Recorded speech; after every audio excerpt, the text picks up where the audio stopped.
Certaines rencontres me bouleversent.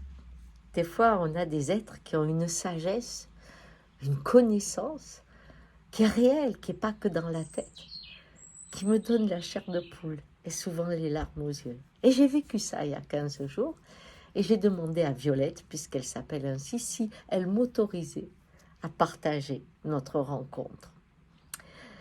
Je fais prendre mes rendez-vous par une société qui gère mon agenda, ce qui fait que j'ai toujours la surprise quand arrive quelqu'un à l'écran de celui qui se présente.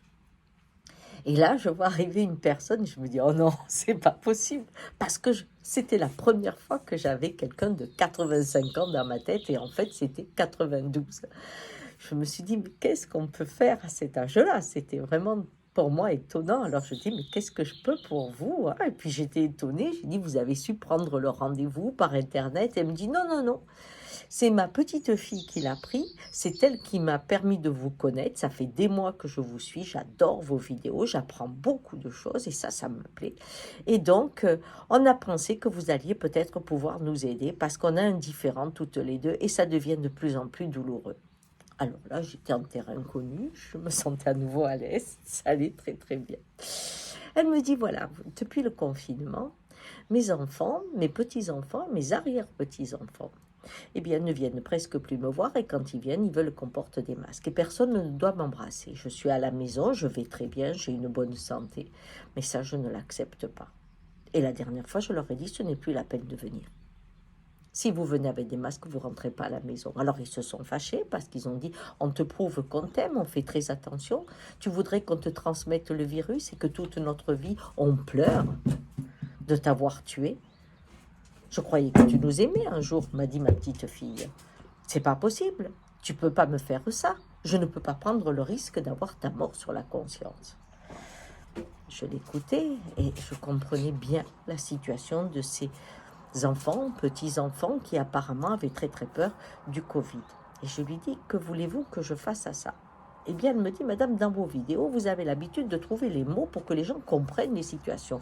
Trouvez les mots pour faire comprendre à mes enfants, petits-enfants, arrière-petits-enfants, que je ne suis pas d'accord et que je veux prendre le risque. Je lui dis, vous savez, on n'entend que ce qu'on peut entendre.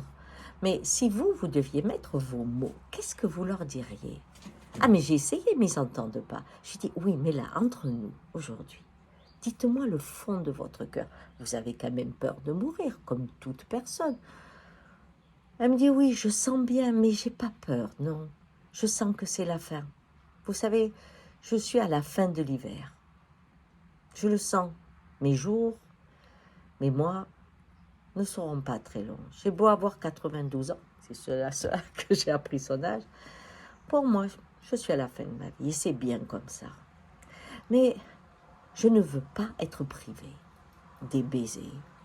Je ne veux pas être privée des bras de mes enfants et mes petits-enfants. Je suis quelqu'un qui les touche depuis toujours. Quand je passe derrière eux, quand je remets la table, s'il y en a un qui a besoin, je le sens d'une main sur l'épaule, je la mets spontanément.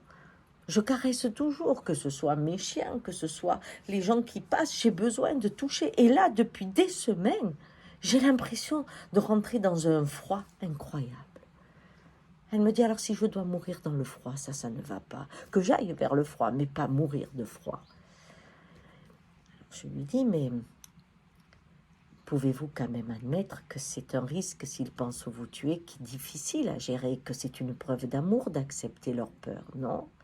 Elle me dit, écoutez, comprenez bien. La mort, elle vient, vous l'avez dit dans une de vos vidéos, elle vient par où elle veut. Tout est messager pour la faire venir. Eh bien moi, si c'est l'amour de mes enfants qui m'amène la mort, mon Dieu, un baiser d'amour pour mourir, je veux bien ça.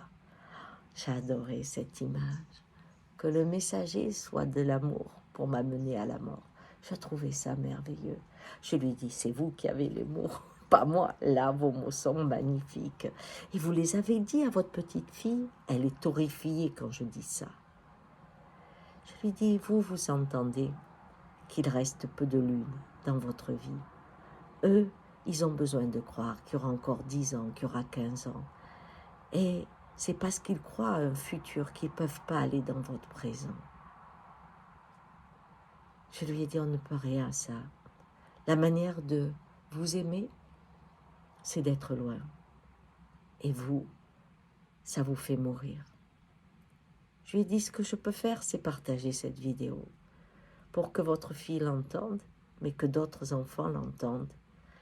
Il faut faire très attention. Peut-être qu'on peut donner le choix aux personnes d'un certain âge de décider si elles veulent, oui ou non, que vous les approchiez.